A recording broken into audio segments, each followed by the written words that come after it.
What's happening, folks? Back with another reaction, back with some more from the Brothers Gibb, and we're returning for one of the final tunes on Odessa 1969, after which we'll be on To Whom It May Concern. Big shout out to Amy once again for sending the awesome gatefold vinyl, which you will see when we get to that.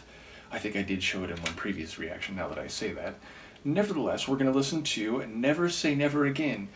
I always am amused at the phrase never say never. I certainly understand the principle, don't speak in absolute terms, because inevitably real life is complicated, nuanced. There are exceptions, anomalies, things which make absolutist phrasing likely to fall and to fail over a long enough timeline. But of course there's the immediate comedic riposte that, wait, like you just said it twice. So I do enjoy this type of phrasing. But yes, never say never again does, built into the phrase is the idea that someone tried to speak in absolute terms before and was proven wrong by consequence and time. And yes, it reminds me, of course, of a famous Depeche Mode lyric, never before is what you swore the time before, which again suggests that someone tried to speak very definitively and assertively and absolutely, only to have their behavior or shortcomings come into play and thus make their original phrasing incorrect. So yes, I would expect something similar here. The idea that maybe an observer or even the person who had been told that something will never happen again is now insisting to the first person, never say never again, because you know what's going to happen. You know inevitably that won't be true on a long enough timeline. So I'll see what I can catch on a first listen. This is Bee Gees. The track is Never Say Never Again, and it's from their 1969 album Odessa.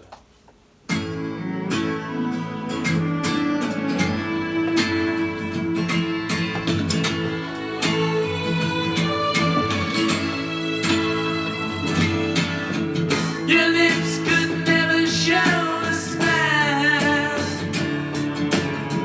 You never tried, you just put me in a file. I never lived inside your whole child. I thought you needed me, I never had no style. Never say never, say never again. Never say never again. You said goodbye, I declared war on Spain.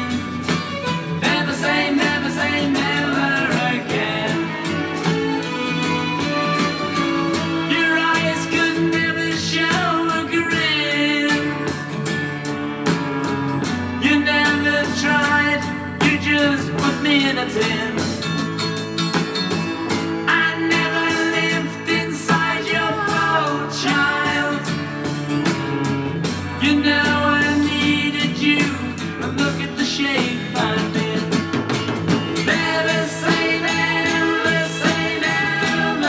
again. Never say never again. You said goodbye, I declared war on Spain. Never say never again. Your lips could never show a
It's funny, like, I get why it faded there. It felt like it was a natural time to fade, and yet at the same time, I feel like the song was really just beginning to spread its wings instrumentally and vocally, so I feel like it could have gone another minute or two, even if it was natural enough to fade out at the time it did come to an end. And yeah, I feel like there is some of what I was thinking about in advance, but also there's seemingly more to it than that. In particular, the dimension that the other person apparently has treated them badly and hasn't really given them the time of day or the respect and attention they deserve. And the idea that you never really tried, you just threw me on the pile, you just put me in a tin.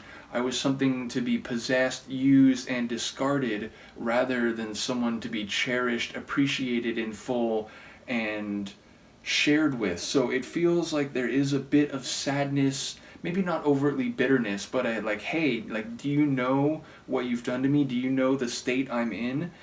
And also this idea, I think, that the other person has perhaps at some point said, you know what, I'm never going to do that again. Like, I'm going to take this more seriously, and the next thing the narrator knows, they're back on the pile, they're back in the tin, they're back being unimportant again. So it feels like the essence of what I was thinking in advance is there, but with more detail and perhaps a more painful side of the spectrum of you never say never again. Which is to say, sometimes you might say that about yourself, like, I'm never going to do this again, and your friend might say, well, I hope so, that wouldn't be good for you. But in this case, the consequences seem to be borne by the narrator, and the actions that are unthinking, unfeeling, or dismissive are coming from the person they're singing to. Another one with great arrangement, I like the acoustic guitar, which has a bit of forte, like, power and energy to it. I like the strings. It felt like there were both cellos and little violin flourishes at points. As I said, it seemed like there was a very soulful type of brass that came in right before it faded, and another rich composition overall, one that had a bit of the Beatles similarity to me. I promise at some point I'll stop making that comparison, but it's always a compliment when I do. And again, I know they were contemporaries, so it's not like they were trying to follow someone who had, been making music for a long time, but they were working in a similar territory, and this one, I think, came across that way. As always, their voice is very beautiful, and also you can feel a bit of the indignation / emotion coming through in the delivery of some of the lines. I like the way it wasn't just never say never again, it was never say never again. Like they rolled them on top of each other, which not only has a good musical rhythm to it, but it added to the feeling that this has been an ongoing process with multiple iterations, and a constant phrases of, hey, I'm never going to do that again, I'm going to try to do this better, and yet here they are once again. So that added to the cyclical feeling of the sentiment behind the tune as I picked it up on a first listen. So once again, shout out to all the Bee Gees folks. I really do appreciate you. Most people seem to be still here. Some deep dives that I have that go on for now a couple years, some people are still there, but some people have sort of wandered off. But it feels like most of the Bee Gees crowd is still here, so big shout out to all of you.